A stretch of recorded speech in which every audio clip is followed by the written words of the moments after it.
All right, 9.2, solving quadratics by a new form, which is called completing the square.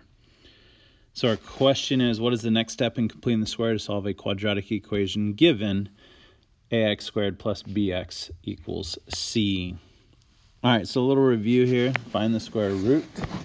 All right, so we have a negative, which means we're going to have an I. And then the square root of 36 is just 6. So we get 6i. We are not solving, so there is no plus or minus, just 6i. All right, look at 120. So things that multiply to 120 are 4 and 30. 30 is 3 and 10. 10 is 2 and 5. 4 is 2 and 2. So there's my pair of 2's. I don't have any other pairs, so I get 2. And I'm left with a 3, a 2, and a 5 on the inside. Multiplying those all together, and we get 2 root 30 for that one. All right, number 3, solve. So I want to get my squared term by itself. So I'm going to divide by 4. And x squared equals 8. Takes the square root of both sides. And so we get x equals plus or minus, because we're solving, square root of 8, which when we break down 8 becomes 4 and 2. My 4 becomes 2 and 2, so there's my 2. And we have a 2 left on the inside, root 2. All right, and then over here, we're now working with parentheses, so we got to get our squared term by itself. So in this case, we're going to subtract 10,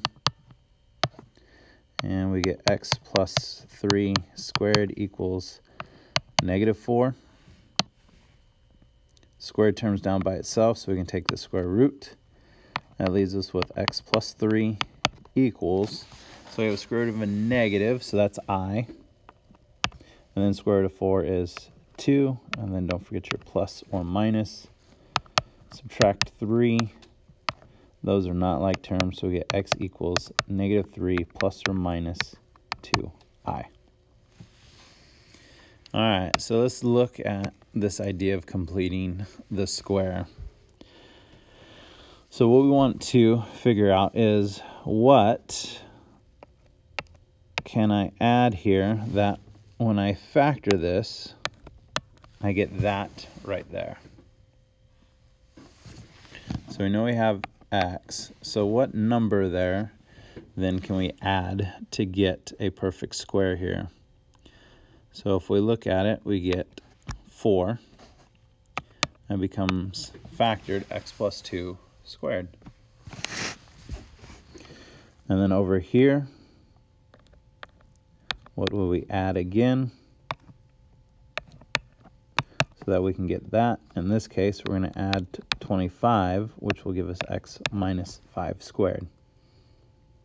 Now, when we did that worksheet, we found the pattern that it's b divided by 2, and then we square that. So as we look at example 5 here, our b is 4, so we go 4 divided by 2. And then squared. 4 divided by 2 is 2. 2 squared is 4. And then over here, our b is negative 10. Negative 10 divided by 2 is a negative 5. And negative 5 squared is 25. Also notice that this number, negative 5, is that number there. And then this 2 is that number right there.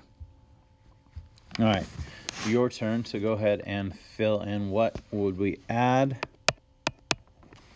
to each of these problems to make it a perfect square.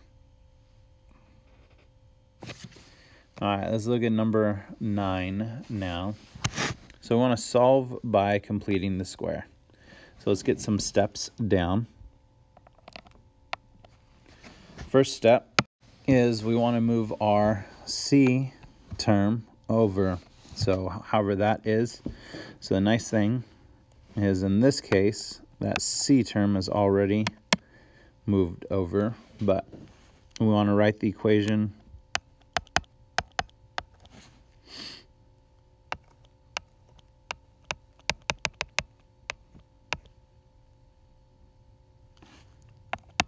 in ax squared plus bx equals c. So we want to subtract or add or subtract c value to both sides. So that's already been done for us. So then from there,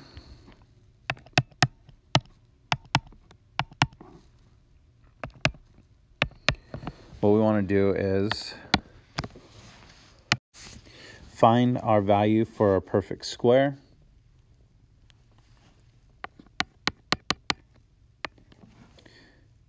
Which is b divided by 2 squared. So we want to find that b divided by 2. So in this case, we get negative 4 divided by 2 squared. Negative 4 divided by 2, so negative 2 squared. Negative 2 squared is 4. So I'm going to add that in.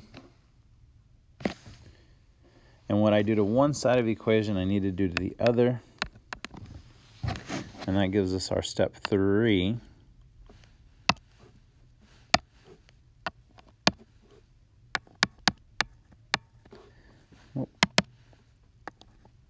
Add b divided by 2 squared to both sides.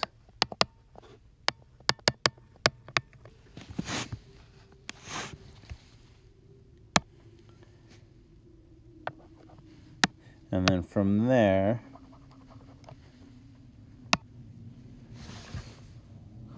we want to factor the left side.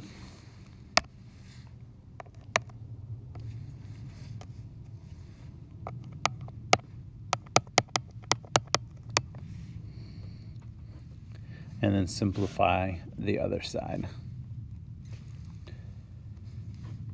So here, this now factors to x minus 2 squared.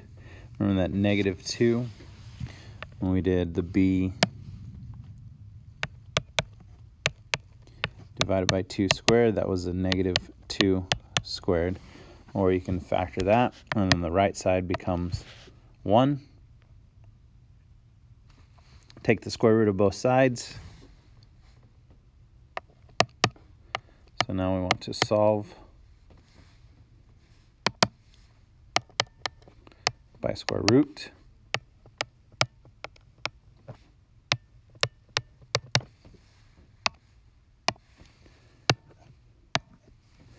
So then we get x minus 2 equals, square root of 1 is 1. Don't forget plus or minus. Add 2 to both sides. And x equals 1 plus 2 is 3. Negative 1 plus 2 is 1. Now, since we got integer answers, one of the things that also tells us about that problem is if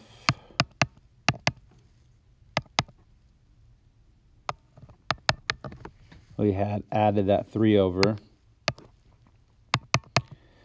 we could have factored, sorry, that should be a 3 on top, and negative 4 on bottom. What multiplies to 3 and adds to negative 4? Well, that's negative 3 and negative 1. And so factoring that, we get x minus 3, x minus 1 equals 0, and x equals 3 and 1. So either of those work. There will be some times when completing the square is more beneficial because it is not factorable. So with that, let's look at 10. So if we wanted to check what multiplies to negative 36 and adds to 16, well, things multiply to 36, 1, and 36, 2, and 18, and so with that, we could get positive 18, negative 2. That'll give us x plus 18 x minus 2, and you solve and you get x equals negative 18 and 2. So let's see if that works using completing the square. So remember, first step, we want to add our c value over.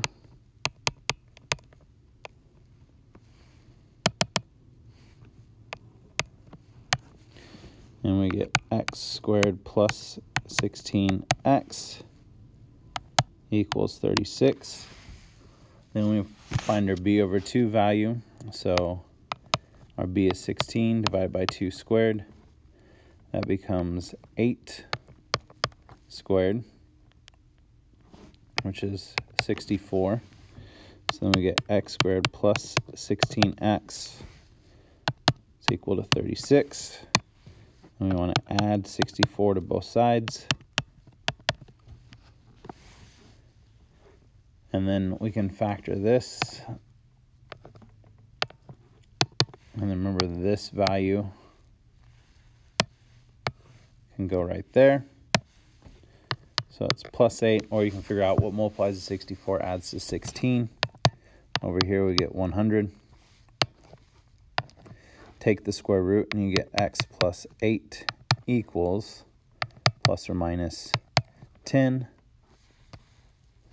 Well, when you subtract that 8,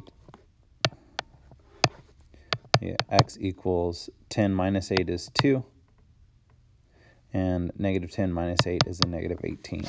So again, just showing you that both work there. Now, again, completing the square is useful when you can't factor.